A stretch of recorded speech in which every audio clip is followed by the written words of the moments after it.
রাজশাহী নগরীর ভদ্রামোড়ে পুলিশ বক্সের পাশে রাস্তার মাঝেই ব্যাটারি চালিত অটোরিকশার স্ট্যান্ড। এমন অপরিকল্পিত এসব স্ট্যান্ডের কারণে সড়কের মোড়গুলোতে যানজট লেগে থাকে। এতে প্রায়ই ঘটছে ছোট বড় দুর্ঘটনা। অটোরিকশা নিয়ন্ত্রণহীন চলাচলে নগরীর সাহেব বাজার, মণিচত্বর, লক্ষ্মীপুর মোড়, রেলগেট, তালাইমারি এলাকার যানজট দিনে দিনে বাড়ছে। এতে ভোগান্তিতে পড়েছে নগরবাসী।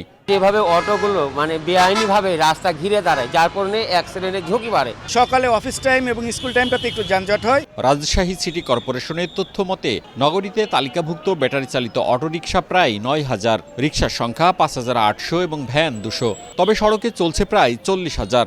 এমনকি সকাল ও দুপুর ২ শিফটে চালানোর নির্দেশনা থাকলেও তা মানা হচ্ছে না। মহানগরীর বাইরের রিকশাও দিনের বেলায় শহরে ঢুকছে। মহাজনকে 500 টাকা দেওয়া লাগে, আমাদের 200-300 টাকা থাকে ধরেন।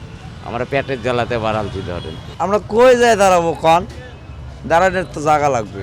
গরিব মানুষের বাবা কি করবো বলো, এই কারণে আমরা তো ধরো বয়স হয়ে গেছি, আমরা তো অন্য কাজে করতে পারবো না রে বাবা। চালকদেরকে যাতে আমরা প্রশিক্ষণ দেওয়াতে পারি এই বিষয়ে একটা সিদ্ধান্ত হয়েছে। ইতিমধ্যে এই সিদ্ধান্তটা বাস্তবায়নের প্রক্রিয়াধীন রয়েছে।